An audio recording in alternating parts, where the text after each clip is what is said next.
Hi everyone, welcome back. If you're new here, my name is Laura and I'm a full-time self-taught artist and I draw and paint landscapes, mostly in soft pastel and watercolor. Today's video is part 1 of 2. I'm going to be sharing how I created my newest soft pastel landscape, which I call Dispersion. And I think that these 2 videos are going to be a really nice way to see how a soft pastel landscape comes together, starts from nothing, and is built up over many, many layers.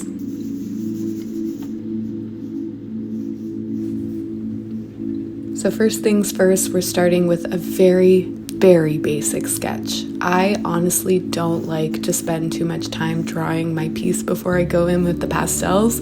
Call that crazy. Sometimes it doesn't work out, but I do like to, fail fast when it comes to my landscapes. That's not to say that I haven't spent time thinking about how I'm going to approach this or working things out on my iPad on Procreate, but it often mostly doesn't translate to a very strong sketch before I go in with the soft pastels. I don't know, art teachers everywhere probably hate to hear that, but I make it work. The size of this piece is 10 by 24 inches, which is pretty large for my work, especially my soft pastel work. And I'm using a piece of black UArt paper here, UART.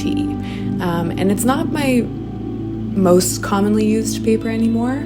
I used to use it a lot when I was first starting out with soft pastel, and it is a lovely paper, but I prefer some other papers for a lot of my landscapes now, which I actually think I am going to do a video about in the future. But anyways, UArt is really lovely and I love using it because it almost makes the landscape dreamier and softer than it would be with another paper. I like to use the 400 grit, and that's what this is here. However, something about this paper was a little bit off. I'm not exactly sure why. It felt a lot less sandy than the 400 grit usually would. So it was a little bit of a struggle for me to get used to this grit because it was not handling the layers in the same way that I felt like it usually might. But anyways, I made it work. And like I said, it really did give this piece a very soft, ethereal quality, whereas if I had been using something like a Sennelier La Carte, it would probably look a lot more impressionistic. And I like both for different reasons in different landscapes.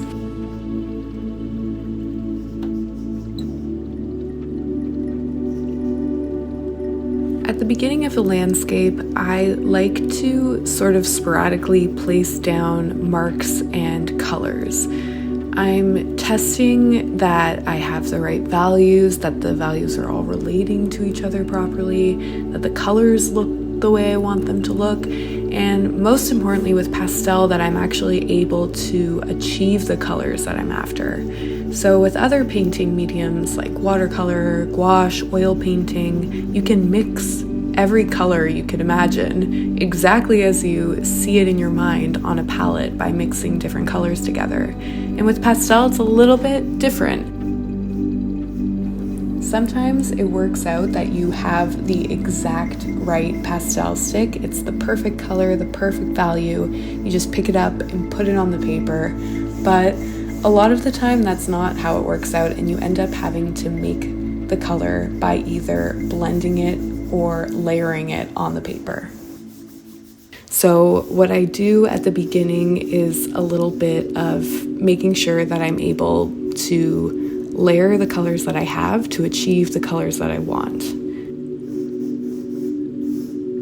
That might be a little bit of an oversimplification of how mixing and layering is done with soft pastel. There's a lot more to say there, so that's another video idea that I have. Let me know in the comments below if you think that that's of interest to you. So whether you want to learn about how to mix and how to layer colors in soft pastel, and then also if you want to see some information about the different papers that are available.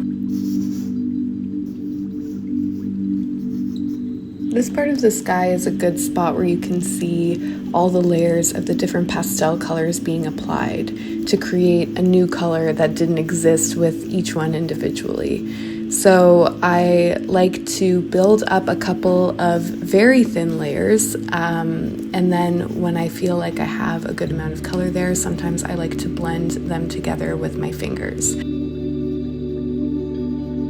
My favorite thing to do with skies is to start carving the sky out of the clouds. So here I'm going in with lighter pastel colors to start bringing in the light from within the landscape.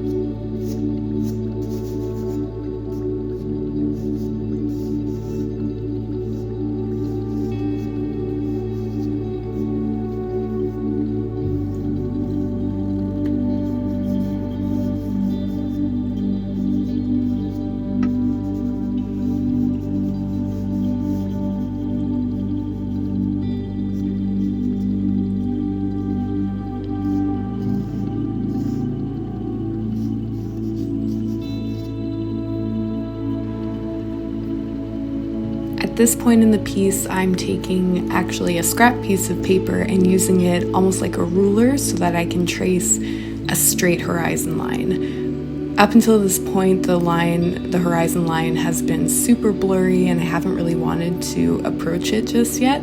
But now that I'm starting to get the water down and the sky, although a huge mess right now, is starting to coalesce, if you will, it's time to make sure that my horizon line is straight and that the framework is there so that when I begin to put in the trees and carve them out of the sky, I have the foundation to make sure that the horizon is straight.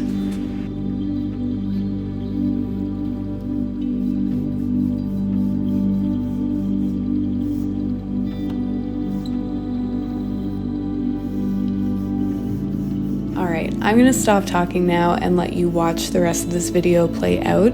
I hope you've enjoyed watching, maybe you've learned a thing or two. If you feel like it, say hi in the comments below. I would love to know what you think of this video, and thank you so much for watching. I'll see you in the next one. Bye.